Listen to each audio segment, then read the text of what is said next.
You didn't even know you could have these other kinds of orgasms. When we talk about orgasms, we can talk about a lot of different things. After all, everyone's orgasms are different. They can feel different, come with different sensations, last for different amounts of time, and affect us in all sorts of other ways. They may even come from different places of pleasure. If someone wants to have an orgasm, they can do a lot of different things to make it happen. It's important to remember, though, that even though there are different kinds of orgasms, not everyone can do them or finds them appealing, and that's okay. Here, we'll talk about orgasms for people who have a vagina and clitoris, even if they don't think of themselves as women. Not having certain types of orgasms doesn't make you less capable of pleasure or less of a woman. Gigi Engel, a certified sex coach, sex educator with the Alexander Institute, and pleasure professional at O School, tells She Knows. People feel pleasure and sexuality in so many different and unique ways. Whatever makes you happy is the most important. It's just important to know things so you have the tools you want or need to explore your sexuality in whatever way you choose. Because let's be clear, your body is great. Engel says that putting pressure on yourself to get an orgasm might make it harder to get one. Your story should be about having sexual pleasure on its own, not about getting an orgasm, which she calls a happy byproduct. No matter how you choose to explore your sexuality, Engel says that a common misconception is that orgasm is the end of a sexual experience. That the goal of sex is always to orgasm, and that if it doesn't happen, the sexual experience was incomplete or invalid, or that you or your partner didn't perform well. Rather than seeing it as a means to an end, sex should be about making your partner happy, making yourself happy, and enjoying that intimate experience, she says. Barbara Corellis, a certified sexologist, says that if you want more or different orgasms, you should try them out on your own first so you can communicate with your partner. She says, your partner is not to blame for your orgasms, you are. The more you know about your body, the easier it will be to orgasm with their help. Stop trying so hard. Let go of your ideas about what an orgasm should be like. Let go of what you think you know about how an orgasm happens.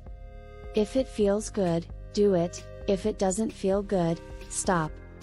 If it works for you, keep doing it. If it doesn't, try something else. Normal doesn't exist. Everything is fine. And most importantly, remember that you should only try these things if you're interested and comfortable. Everyone should do what they want.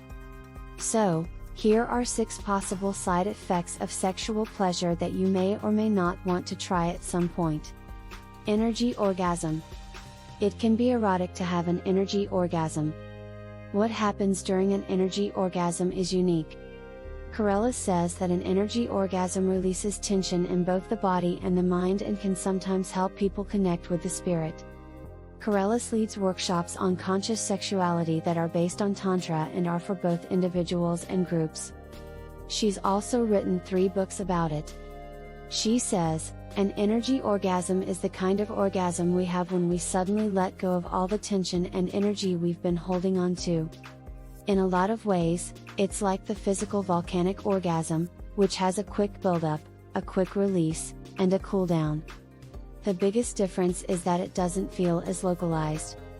It's still a genital orgasm, but afterward, your arms and legs feel like all the tension has left them. Your fingers and hands may feel funny. You can breathe more easily and deeply because your chest feels more open. The feeling of calm is deep and satisfying. Even though orgasms are rarely seen outside of sexual activity, an energy orgasm is not limited to sexual activity or any other kind of physical stimulation. Corellis says that during an energy orgasm, the energy will flow out to the limits of your body and beyond. You might feel like you don't have any limits, like you don't know where you end and everything else starts, she says.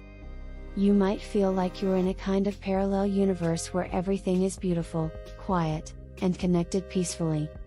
Your orgasm is going on everywhere and nowhere, and it might keep going on for a long time. Afterward, you might feel energized or you might feel calm and happy. Engel says that you can also have an energy orgasm by giving pleasure to others. Corey Folsom, a certified tantric teacher at the Source School of Tantra Yoga, says that energy is a better way to get an orgasm than friction. "We're learning to have both energy and friction sex," he tells She Knows. In addition to Engel's example of a combination of energy and friction, Folsom mentions a heart orgasm, which he says can start with a pure energy exchange between partners. Read, Eye Gazing. Orgasm of the heart. Again, orgasms aren't always sexual by nature. Corellis calls them emotion-gasms, and they cause the same buildup of energy through breathing, movement, sound, and muscle contractions, followed by a release. It might or might not be a sexual feeling. Emotion-gasms are total experiences. You let your body show how you feel instead of trying to hold them back, she says. Have you ever laughed so hard that you thought you might die from laughing? Corellis says that when that happened, your diaphragm twitched and it was hard to breathe. She says you might have felt like you were having an orgasm when you finally got a big breath and stopped laughing. Why not crygasms? Corellis says that this can be used to describe how good it feels to let out a good cry. Or anger-gasms. Have you ever let out all the anger you've been holding in for years in one long rage-gasm? An emotion-gasm is made up of the same physical parts as a genital orgasm, she says. Corellis says that emotion-gasms don't depend on any one emotion.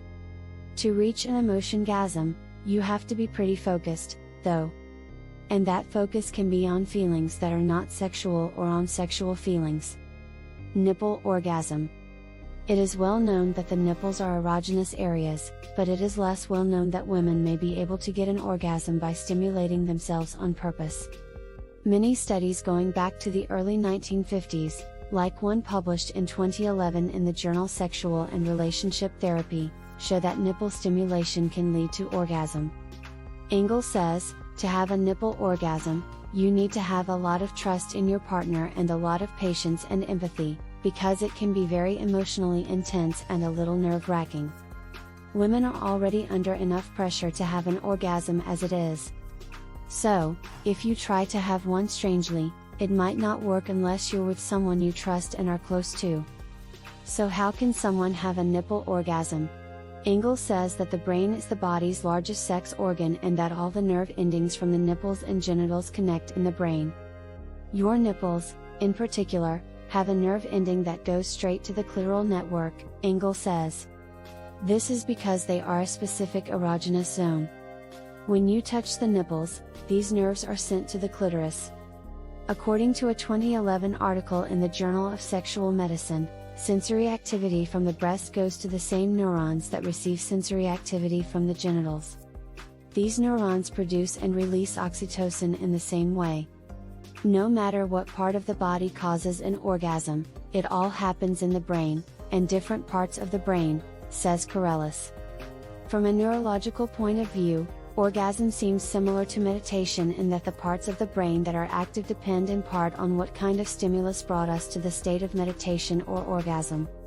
Folsom says that having a meditative or, more accurately, a tantric attitude can help you feel more arousal.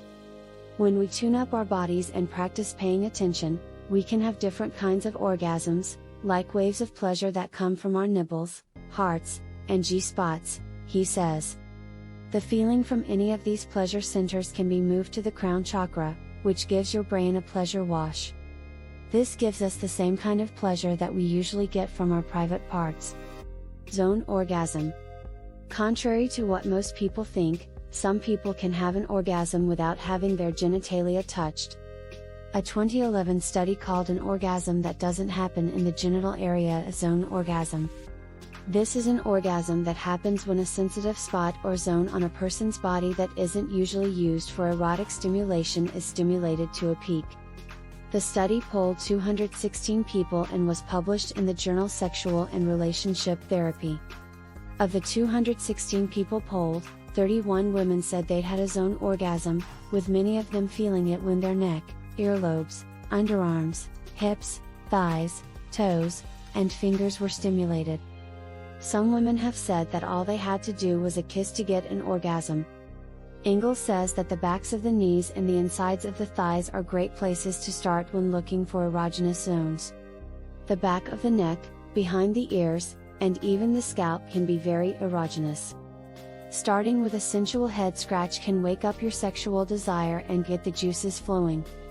She says, though, that your whole epidermis, or skin, can be an erogenous zone if you want it to be. The mind is very useful.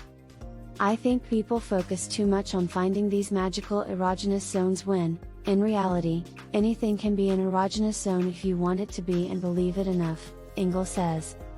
Ingalls is not the first person to say that thinking about erotic things can lead to erotic experiences. Nan Wise, a cognitive neuroscientist at Rutgers University, has studied how the brain works during imagined genital stimulation. His research shows that women can activate the same parts of the brain that are active during physical stimulation by just thinking about it. This could be why some women have said they've had psychic orgasms that occur during dreaming. In other words, women may be able to think off, which means that if they want and believe that something will be sexually satisfying, it will be. Corgasm. Exercise makes the heart beat faster, the blood flows faster, the muscles tighten, and the breath gets deeper.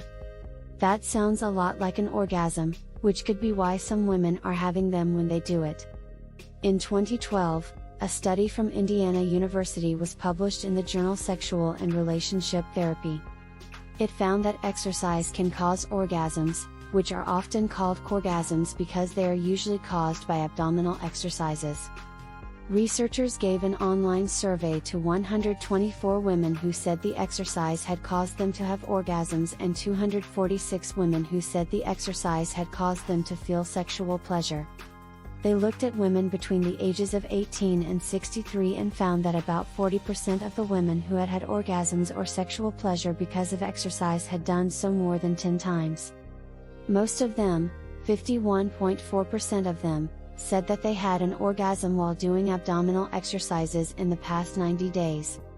So, this happened when people did different kinds of exercises, such as weightlifting, 26.5%, yoga, 20%, bicycling, 15.8%, running, 13.2%, and walking/hiking, 11.5%.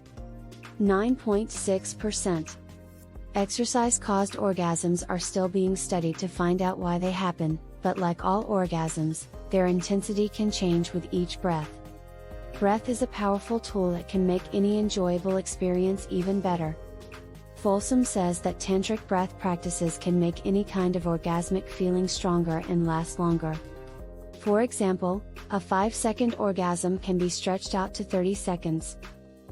Folsom says that when people have sex together, they should make it a priority to practice open and skilled communication along with their breathing, energy, and sexual movement practices.